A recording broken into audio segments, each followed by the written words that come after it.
Praise the lord. మన ప్రభును మన రక్షకుడైన యేసుక్రీస్తు వారి ప్రశస్తమైన ఉన్నతమైన నామంలో మీ అందరికీ మా హృదయపూర్వక వందనములు. ఈరోజు దేవుని వాక్యము, కూపములో నుండి నా ప్రాణము నాలో మూర్ఛిల్లగా నేను యెహోవాను జ్ఞాపకము చేసుకుంటుని. యోనా గ్రంథము 2వ అధ్యాయము 7వ వచనము. When my life was ebbing away I remembered you Lord. Jonah chapters 2:7. ఈ రోజుకు గాను మహోన్నతుడైన దేవుడు మనకు అనుగ్రహించిన వాక్య భాగమును బట్టి ధ్యానించుకుందాము. ప్రభునందు ప్రియమైన సహోదరి సహోదరులారా, సమస్యల్లో ఉన్నప్పుడు, ఏదైనా ప్రమాదంలో ఉన్నప్పుడు భక్తుడు దేవుణ్ణి జ్ఞాపకం చేసుకుంటున్నాడు. ఈ రోజున నీ సమస్యల్లో, నీ బాధల్లో మరి నువ్వెవరిని జ్ఞాపకం చేసుకుంటున్నావు? ఈ లోక సంబంధులైతే ఏదైనా ఊహించని ఇబ్బంది రాగానే, అనారోగ్యం రాగానే వారికి జ్ఞాపకం వచ్చేది ఏ హాస్పిటల్ మంచిది, మా ఏరియాలో ఏ డాక్టర్ గొప్పోడు అని.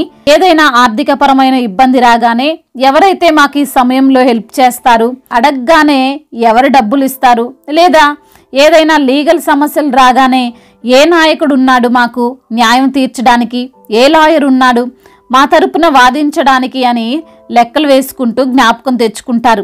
ఎవరిని జ్ఞాపకం తెచ్చుకుంటారు? మనుషులని జ్ఞాపకం తెచ్చుకుంటారు. కానీ యోనా ఎవరిని జ్ఞాపకం తెచ్చుకుంటున్నాడంట? దేవుణ్ణి జ్ఞాపకం తెచ్చుకుంటున్నాడు. కొందరు అనొచ్చు, మేము కూడా దేవుణ్ణే జ్ఞాపకం చేసుకుంటున్నామండి అని. మంచిదే, కానీ ఎప్పుడు జ్ఞాపకం చేసుకుంటున్నారు అనేది ఈరోజు విషయం. ఫస్ట్ ఆలోచన ఎవరి మీదకి వెళ్ళింది అనేది ఈరోజు మనం ఒక్కసారి పరీక్షించుకోవాలి.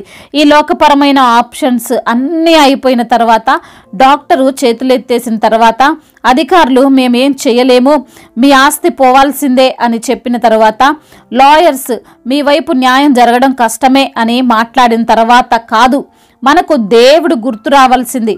మన ఫస్ట్ ఆలోచన, మన ఫస్ట్ జ్ఞాపకం దేవుడే రావాలి.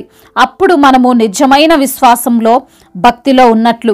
అమెరికాలో ఒక యూనివర్సిటీలో ఒక సర్వే చేశారు. అదేమిటంటే, మీరు ఈ టైంలో చనిపోతున్నారు, 10 నిమిషాల్లో మీకు చావు రాబోతుంది అనగా మీకెవరు జ్ఞాపకం వస్తున్నారు అని వారికి కొన్ని స్లిప్స్ ఇచ్చి రాయమంటే, దాదాపు అందరూ కూడా తమ బిడ్డలని, తమ తల్లిదండ్రులని, తమ ప్రియులని, తమ పెట్స్ అని, ఇక వారు దేనినైతే ఎక్కువ ప్రేమిస్తున్నారో, దేని గురించి అయితే ఎక్కువగా ఇంట్రెస్ట్ ఉందో అదే రాశారు.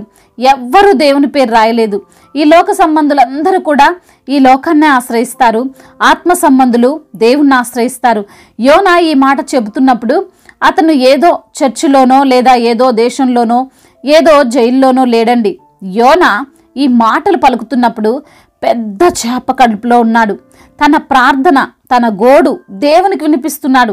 ఆ మధ్య ఎవరో టైటానిక్ షిప్ని చూద్దామని సముద్రపు అడుగునకు వెళ్ళారు. వారు వెళ్ళినటువంటి ఆ చిన్న సబ్మెరియన్లో ఏదో సమస్య వస్తే భూమిపైన ఉన్న వారిని కాంటాక్ట్ చేయడానికి ప్రయత్నించారు. భూమిపైన ఉన్న టీం కూడా వారి కోసం ప్రయత్నించింది. కానీ సిగ్నల్ లాస్ అయ్యి ఎక్కడుందో తెలియలేదు. అందులో ఉన్నవారంతా కూడా చనిపోయారు.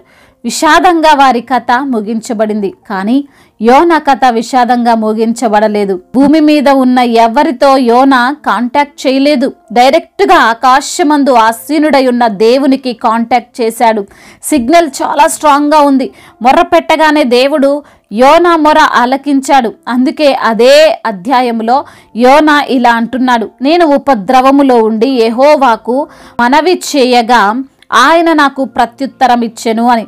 ఆ విధంగా యోనా ప్రార్థించి చేప కడుపులో నుండి కూడా బయటికి వచ్చి సజీవంగా జీవించాడు. ఈ రోజున ఈ మాటలు వింటున్నా ప్రియమైన సహోదరి సహోదరులారా, నీ ఉపద్రవంలో, నీ సమస్యల్లో, నీ బాధల్లో, నీకున్న ఇబ్బందుల్లో నీవు జ్ఞాపకం చేసుకోవాల్సింది, నీవు సహాయం అడగాల్సింది, నీకు గుర్తుకు రావాల్సింది ఎవరో తెలుసా? యేసయ్య. ఆయన నీకు గుర్తొస్తే నీవు రక్షించబడ్డట్టే. ఆ ప్రమాదం నుండి, ఆ సమస్య నుండి నీవు విడిపింపబడ్డట్లే. నీ ప్రాబ్లంలో ఈ లోకాన్ని కాంటాక్ట్ చేయాలని చూడకు. సిగ్నల్ ఉండదు. దేవుణ్ణి కాంటాక్ట్ చెయ్యి, ఫుల్ సిగ్నల్ ఉంటుంది. ఎప్పుడు పిలిచినా, ఎప్పుడు నువ్వు ప్రార్థించినా, ఎప్పుడు యేసయ్యా అని మొరపెట్టినా ఆయన నుండి నీకు ప్రత్యుత్తరం వస్తుంది. కాబట్టి ఈ రోజున నీకున్న అపాయకరమైన పరిస్థితిని బట్టి దుఃఖించకు, బాధపడకు.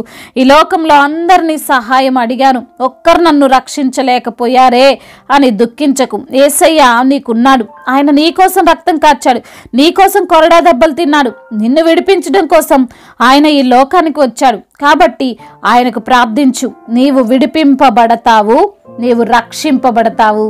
దేవుడి మాటలను దీవించి మన హృదయములో ఫలింపచేయునుగాక. వాక్య భాగమును బట్టి ప్రార్థించుకుందాము. ప్రతి ఒక్కరు కూడా ప్రార్థనలో ఏకీభవించగలరు. ప్రార్థన. మహాశక్తి సంపన్నుడా, మహోన్నతుడా, కృపా కనికరములు కలిగిన దేవా, జీవాధిపతి, మీకు స్తోత్రాలయ్యా.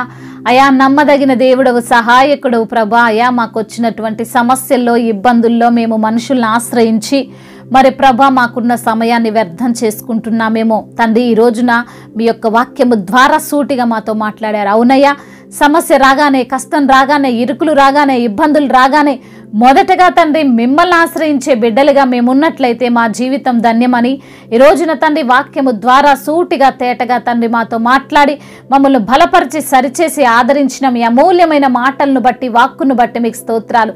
ఎందరైతే బిడ్డలు ఎటువంటి సమస్యల్లో, ఇరుకుల్లో, ఇబ్బందుల్లో ఉన్నారో అయా వారికి వచ్చిన ఇబ్బందులను బట్టి మనుషులను ఆశ్రయించకుండా అయా మనుషులను ఆశ్రయించుట కంటే యెహోవాను ఆశ్రయించుట మేలు అంటున్నావు కదా ప్రభా. అయా మిమ్మల్ని ఆశ్రయించి మీరిచ్చు దీవెనలు పొందుకొని మీరిచ్చినటువంటి తండ్రి అయా జ్ఞానము చేత, ఆలోచన చేత ఆ సమస్యలన్నిటి నుంచి బిడ్డలు తప్పించుకున్నటకు సహాయం చేయండి. ఎందరైతే బిడ్డలు ఈ రోజున వారికి ఉన్నటువంటి అనారోగ్యాన్ని బట్టి అయా ఎంతో మరి తండ్రి పేరు ప్రఖ్యాతు కలిగినటువంటి డాక్టర్స్ దగ్గరికి వెళ్ళి వారికి ఉన్న ధనాన్ని మొత్తము తండ్రి ఖర్చు చేసుకుని ప్రభా రిక్తులుగా ఈ రోజున రోగము తగ్గని వారిగా మంచాన పడి ఉన్న ప్రతి బిడ్డకు తండ్రి యేసు నామములో స్వస్థతను దయచేయండి అయ్యా. మీరే వారిని స్వస్థపరచండి, మీరే వారిని ధైర్యపరచండి, మీరే వారిని బలపరచమని బ్రతిమిలాడుకుంటున్నాం. అయా మా యొక్క రోగముల నిమిత్తం, మాకున్న బలహీనతల నిమిత్తం మీరు గాయపరచబడ్డారు. అయా మీరు పొందినటువంటి గాయముల చేతనే బిడ్డలకు స్వస్థత కలుగుతుంది.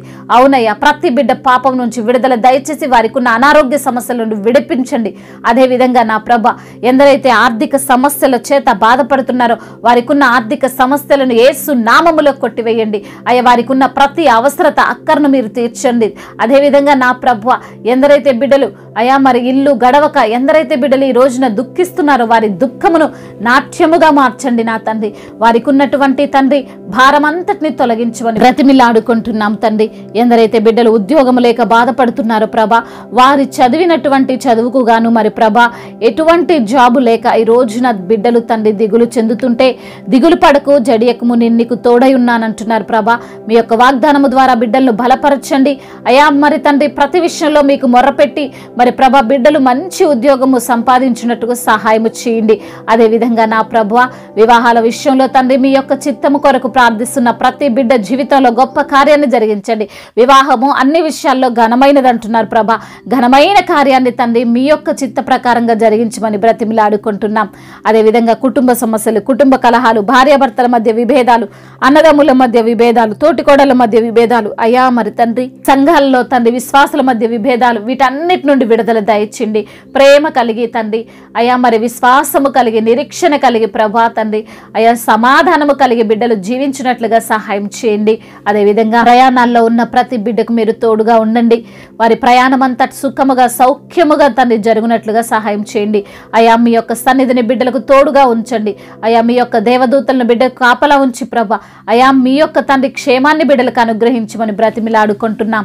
అదేవిధంగా తండ్రి దైవజనులందరికీ మీరు తోడుగా ఉండండి. సువార్థికులను బలపరచండి, మిషనరీస్ని దీవించండి అయా. అదేవిధంగా నా తండ్రి అయా అనేక సంఘాలను ప్రభా మరి తండ్రి మీ యొక్క కృపచేత జ్ఞాపకం చేసుకోండి ప్రభా. రక్షణ లేని బిడ్డలకు రక్షణ, మారు మనసు లేని బిడ్డలకు మారు మనస్సు, బాప్తీసం లేని బిడ్డలకు బాప్తీసము తండ్రి అయా వారు పొందుకున్నట్లుగా సహాయం చేయండి. దేశ అధికారులను మీరు జ్ఞాపకం చేసుకోండి, రాష్ట్రాలను మీరు జ్ఞాపకం చేసుకోండి అయా. మరి తండ్రి ప్రతి ఒక్క బిడ్డకు మీరు తోడై ఉండండి, ప్రతి ఒక్క అధికారికి మీరు తోడై ఉండండి. మీ జ్ఞానం ఇచ్చి వారిని నడిపించండి అయా. ముఖ్యంగా మా భారతదేశంలో శాంతి, సమాధానము, సఖ్యతను దయచేయండి ప్రభా. అయ్యా మరి సమాధాన దేశముగా మా భారతదేశం నిలవబెట్టండి. అదేవిధంగా ఇతర దేశాల్లో ఉంటున్న ప్రతి బిడ్డ నిమిత్తం ప్రార్థిస్తున్నాం. అయ్యా మరి తండ్రి ఒంటరిగా ఉంటున్న ప్రతి బిడ్డకు మీరు తోడై ఉండండి. జాబ్ కొరకు ప్రయత్నిస్తున్న ప్రతి బిడ్డకు మంచి జాబ్ను దయచేయండి నా తండ్రి. గర్భఫలము లేని బిడ్డలకు గర్భఫలాన్ని దయచేయండి. గర్భిణీ స్త్రీలను మీరు దీవించండి. తల్లి బిడ్డలకు క్షేమాన్ని దయచేయండి. ఇప్పుడే పుట్టిన చంటి బిడ్డలను తండ్రి మీరు కాచి కాపాడండి. ఎటువంటి అనారోగ్యము బిడ్డలకు రాకుండా మీ యొక్క కాపుదలలో భద్రపరచమని బ్రతిమిలాడుకుంటూ తండ్రి ఇంతవరకు చేసిన ప్రార్థన అంతటిని మీ పాద సన్నిధిన చేర్చుకోమని మానాథుడు సర్వశక్తిమంతుడు సజీవుడైన యేసుక్రీస్తు వారి బలమైన నామంలో ఈ ప్రార్థనను అడిగి వేడుకొని పొందుకొని ఉన్నాము మా ప్రియ పరలోకపు తండ్రి. ఆమేన్. ఈరోజు పెళ్లి రోజు మరియు పుట్టినరోజు జరుపుకున్న వారందరినీ దేవుడు సకల మేలులతో ఆశీర్వాదములతో కృపాక్షేమములతో శాంతి సమాధానంతో దేవుడు మిమ్మల్ని నింపునుగాక. మీ యొక్క ప్రార్థన అవసరతలను మాకు తెలియజేయగలరు. మీ కొరకు మేము తప్పక ప్రార్థిస్తాము. మొదటిసారిగా మన యొక్క ఆదరణ వాక్యం చూస్తున్నట్లయితే తప్పకుండా సబ్స్క్రైబ్ చేసుకోగలరు. ఈ వాక్యం మీకు ఆశీర్వాదకరముగా ఉండినట్లయితే అనేకులకు కూడా ఈ వాక్యాన్ని పంపి మీరు కూడా దేవుని యొక్క రాజ్య సువార్తలో పాలుభాగస్తులు కావాలని దేవుని పేరిట మనవి చేసుకుంటున్నాను. May God bless you all. దేవుడు మిమ్మల్ని దీవించి బహుగా ఫలింపచేయునుగాక.